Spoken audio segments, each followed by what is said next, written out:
Hello दोस्तों, मैं अकबर अली। नमस्कार सभी को।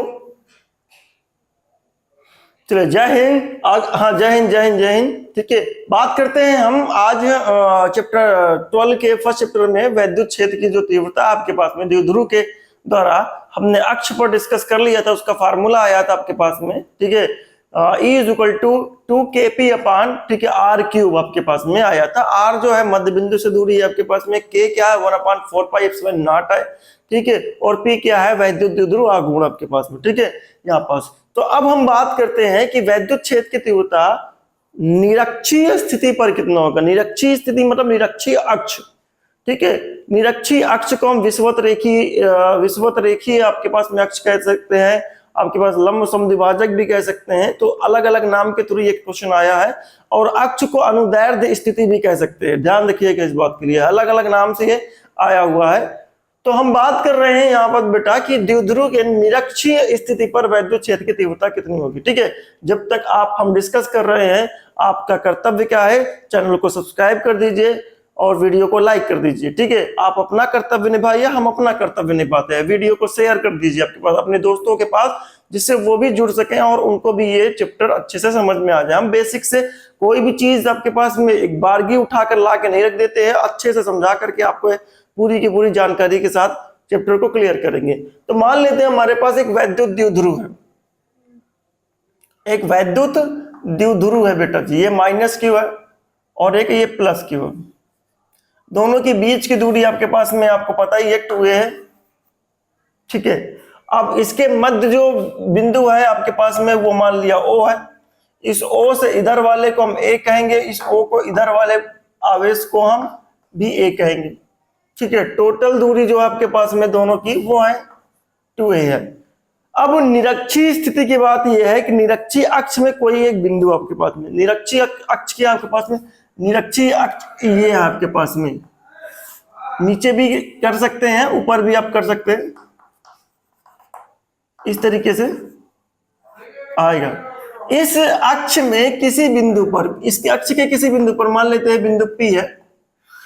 इस बिंदु P पर आपको वैद्युत क्षेत्र की तीव्रता निकालना है। ठीक है, तो वैद्युत क्षेत्र की तीव्रता की अगर बात करेंगे तो इस बिंदु P पर इस आवेश के द्वारा भी वैद्युत क्षेत्र होगा और इस आवेश के द्वारा वैद्युत क्षेत्र होगा। लेकिन हमें कुल वैद्युत क्षेत्र की बात करना होता है, कुल वैद्युत क्षेत्र की बात करना पड़ता है कि उस बिंदु पर जितने भी आवेश है उनका परिमाणी यानी परिणामी जो वैद्युत क्षेत्र है वो कितना होगा हमको। ठीक है, तो वैद्युत क्षेत्र यहाँ पर जितना भी होगा, इनका दोनों का परिणाम जो भी इवैल्यूएशन आएगी आपके पास में, वो ही आपके पास यहाँ पास होगा। आगे की तरफ हम बात करते हैं कि यहाँ पास कितनी वैल्यू होगी। तो मान लेते हैं वैद्युत क्षेत्र हमने लिया, क्योंकि कैलकुलेशन करते समय, डेरिवेशन करते समय आपको थोड़ा बहुत डायग्राम से थोड़ा एक्सप्लेनेशन देना पड़ता है। तो मान लेते हैं, माना एक वैद्युत द्विध्रुव, ठीक है, जिसका वैद्युत, ठीक है, द्विध्रुव आघूर्ण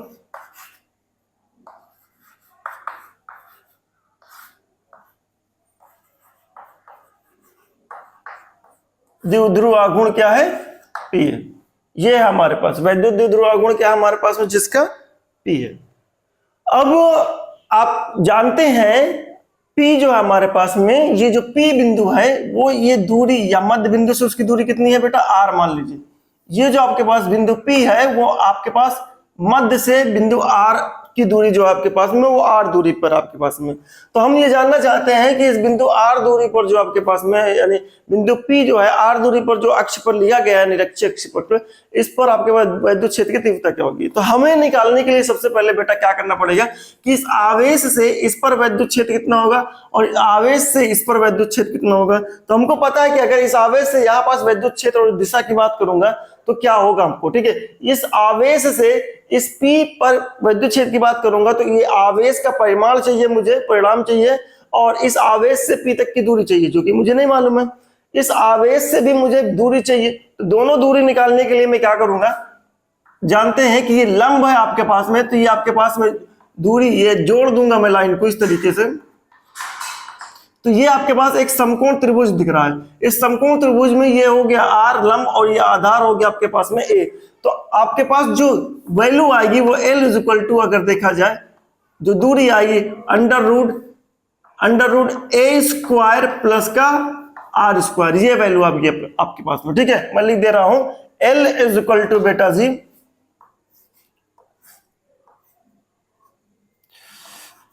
ए स्क्वायर प्लस आर स्क्वायर, ये वैल्यू एल की होगी आपके पास में। ठीक है, तो यहां से मैं इसको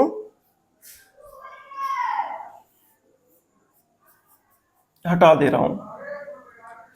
ठीक है, ये एल होगा आपके पास में, और इधर भी ये दूरी क्या होगी, एल ही होगी, दोनों सेम होगी, क्योंकि इसका भी इधर भी लंब आपके पास लंब आर है और दूरी कितनी है आपके पास, आधार कितना ए है। ठीक है, ये हमारे पास में। तो हम जानना चाहते हैं कि वैद्युत क्षेत्र की तीव्रता धनात्मक आवेश से पी पर कितनी है और ऋणात्मक आवेश से पी पर कितनी है। तो वैद्युत क्षेत्र की तीव्रता प्लस आवेश के द्वारा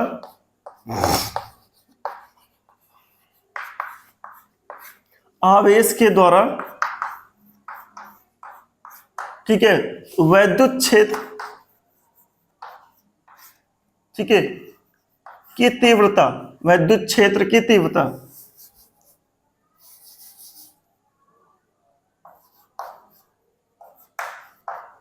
वैद्युत क्षेत्र, तो E बराबर हम यहां लिखेंगे, E बराबर, E धनात्मक में कितना है, E बराबर आपके पास में के क्यू अपान के 1/4 पाई एप्सिलॉन नॉट, बात ध्यान रखिएगा, के क्यू अपान आर स्क्वायर, यानी P और प्लस Q की दूरी कितनी है L, तो हम यहां पास R की जगह पर L स्क्वायर रखेंगे बेटा।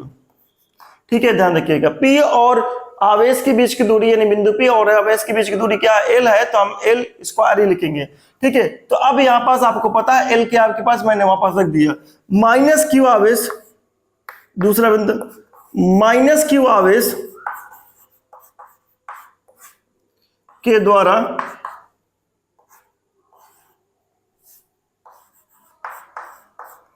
द्वारा वैद्युत क्षेत्र E minus is equal to K Q upon, वही आवेश से बिंदु की दूरी कितनी है L है, तो L का स्क्वायर। ठीक है, अब परिणामी वैद्युत क्षेत्र कितना होगा,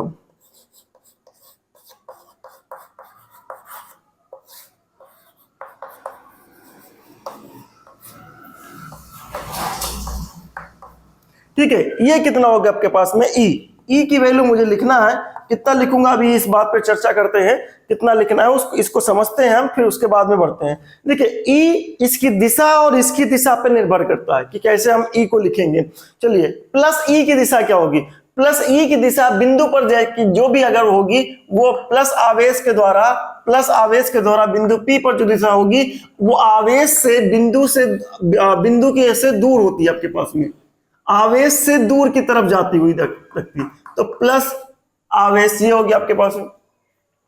उसी तरीके से यहां पर अगर बात करें माइनस आवेश आपके पास में, इस बिंदु पर की बात करें तो इस पर दिशा क्या होगी आपके पास में, तो हमने ये जाना है कि माइनस आवेश के द्वारा जो वैद्युत क्षेत्र होता है वो आवेश की तरफ ही होता है, तो ये ले लिया हमने आवेश की तरफ।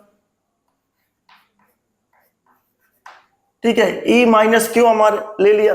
अब आपको ये पता है कि ये दोनों परिणाम में क्या आपके पास में, ठीक है, परिमाण में दोनों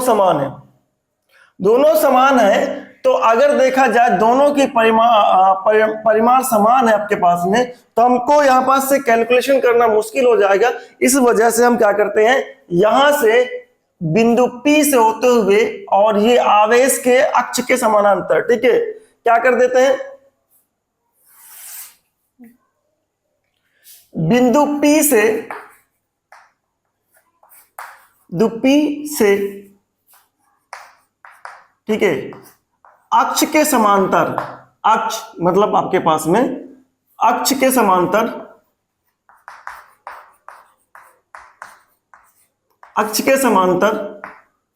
ठीक है, बिंदु P से और अक्ष के समांतर एक रेखा खींचते हैं।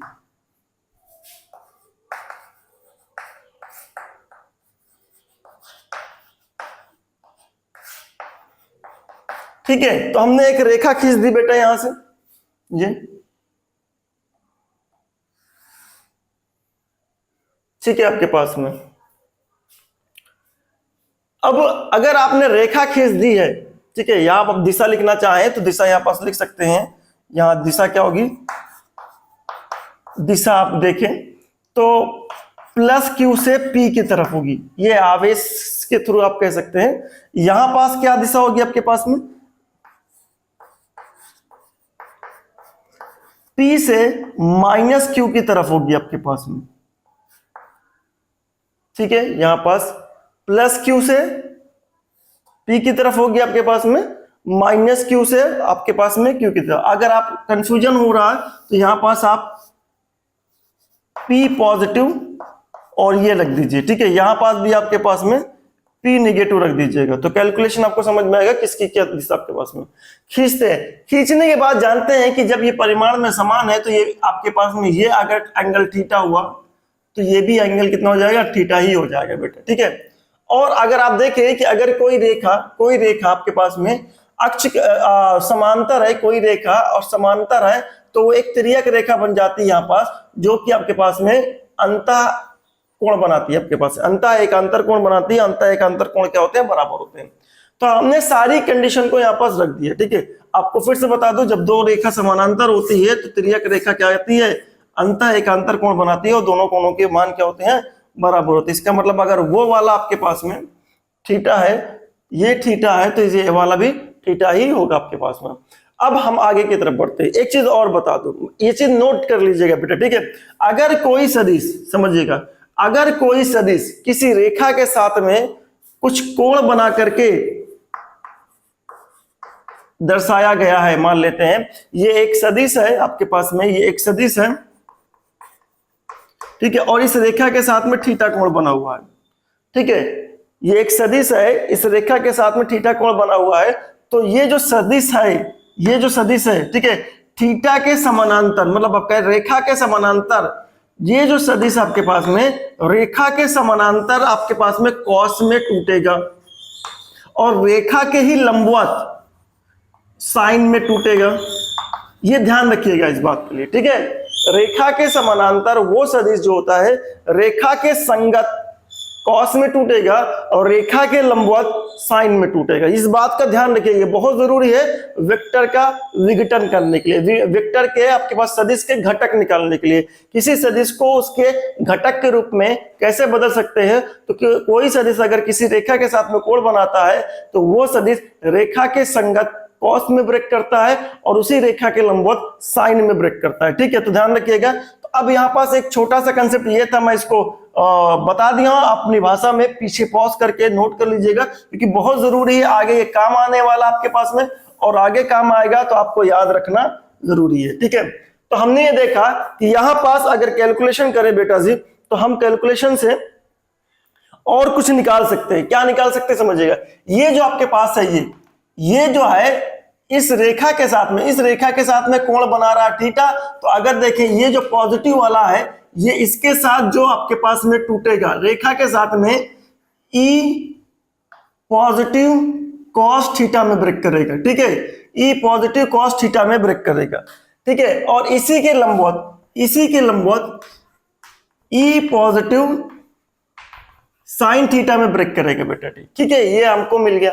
अब ये वाला सदिश अगर देखें, ये इस रेखा के साथ कोण बना रहा है, तो इसी के साथ में जिस रेखा के उसके संगत ई नेगेटिव कॉस थीटा, और इसी के इधर लंबवत आपके पास में कहूं मैं, ठीक है, ये आपके पास में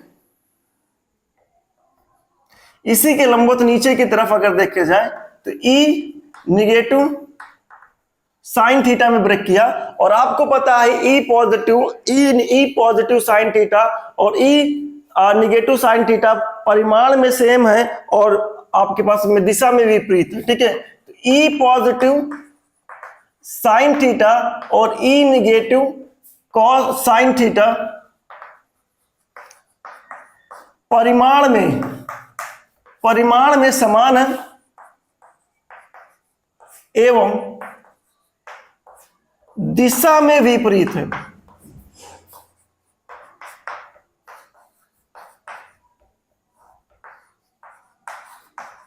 दिशा में विपरीत है। ठीक है, इस वजह से ये दोनों क्या होंगे, एक दूसरे के इफेक्ट को खत्म कर देंगे। जब एक दूसरे को इफेक्ट को खत्म कर देंगे तो हम अब आगे की तरफ बढ़ते हैं।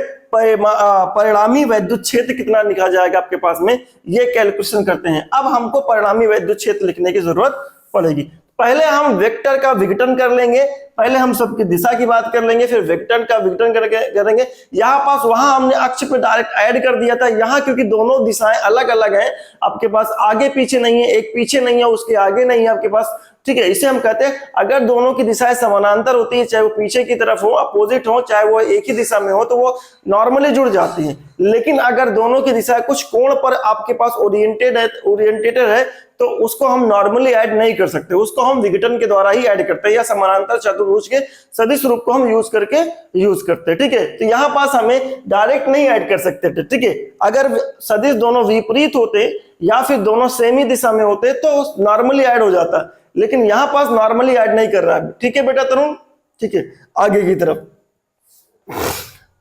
चलिए। हमें मालूम हो गया कि आपके पास दोनों सदिश E प्लस क्यू और E माइनस क्यू दोनों कुछ कोण पर ओरिएंटेटेड थे, इसलिए हमने डायरेक्ट इसको नहीं ऐड किया, इनको पहले वेक्टर का विघटन किया, तब उसके बाद ऐड होगा। परिणामी वैद्युत क्षेत्र की बात करते हैं बेटा जी।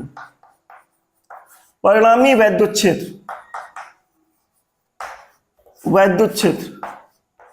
हम परिणामी वैद्युत क्षेत्र की बात करेंगे तो E is equal to E positive cos थीटा और प्लस दोनों जुड़ेंगे, क्योंकि दोनों की दिशा क्या देखिए, ये दोनों E पॉजिटिव cos थीटा और E निगेटिव cos थीटा दोनों ही क्या है, सेम दिशा में है, तो दोनों ही जुड़ जाएंगे, इसमें प्लस माइनस का चिन्ह नहीं आएगा, ध्यान रखिएगा।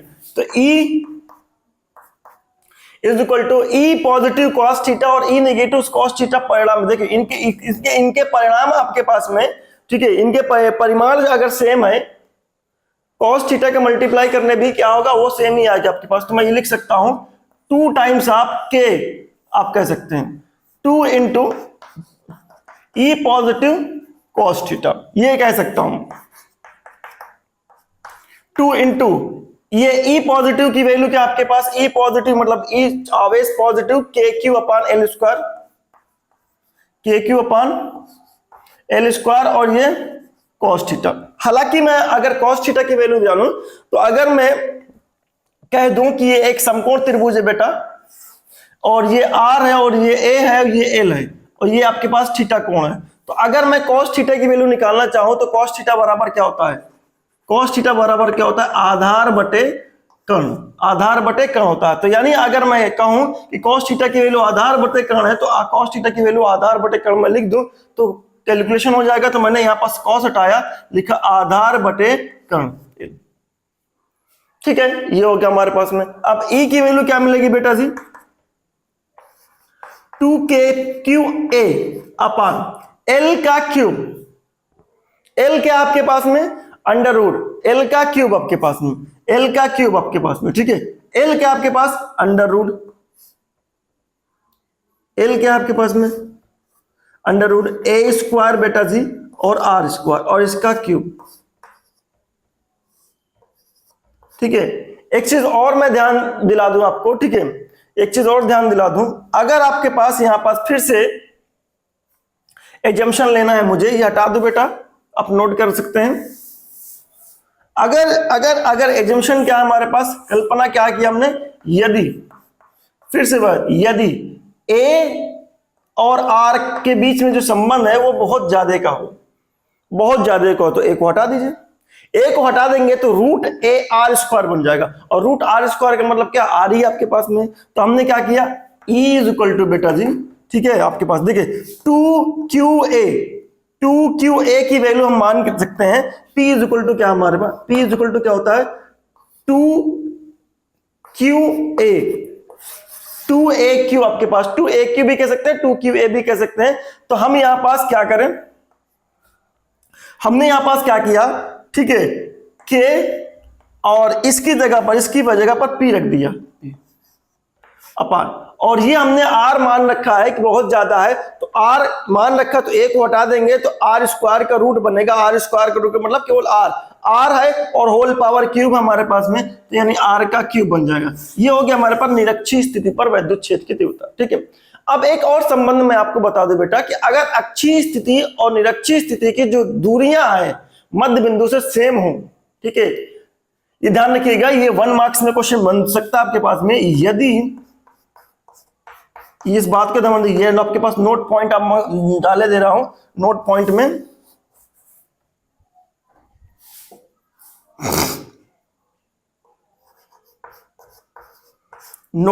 में इस बात को ध्यान रखिएगा, यदि अक्षीय और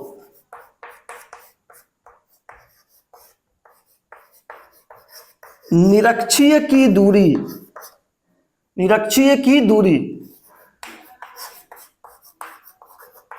समान हो मध्य बिंदु से, समान हो ओ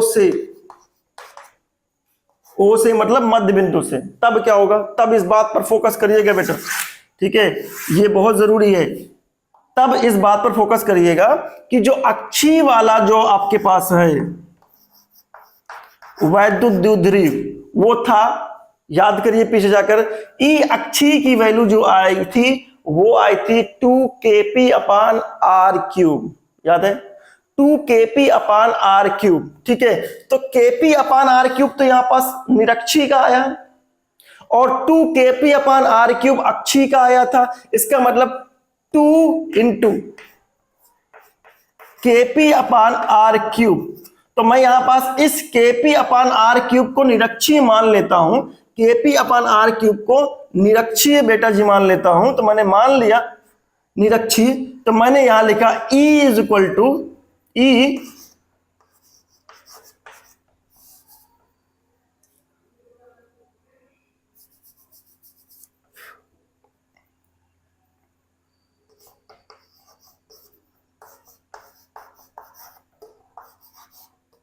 E निरक्षीय। ये संबंध आपको याद रखना पड़ेगा कब के लिए, जब आपके पास मध्य बिंदु से दोनों ही केस में क्या हो, दूरी समान हो, तो आप आसानी से ये निकाल करके आपके पास एक दूसरे के बीच में कभी कभी आपसे अक्षीय दे देता है तो निरक्षीय पूछ लेगा, निरक्षीय दे देगा तो अक्षीय पूछ लेगा। ये कंसेप्ट कब लगेगा, जब मध्य बिंदु से अक्ष वाले बिंदु की दूरी आपके पास में और मध्य से निरक्षीय वाले आपके पास की दूरी क्या हो, समान हो, तब ये आप लगा सकते हैं, डायरेक्ट निकाल सकते हैं। ठीक है, आई होप आपको समझ में आया होगा। पॉज करके वीडियो को नोट कर लीजिए बेटा जी। ठीक है, पॉज करके आपको वीडियो को नोट कर लीजिए और चैनल को सब्सक्राइब कर दीजिए।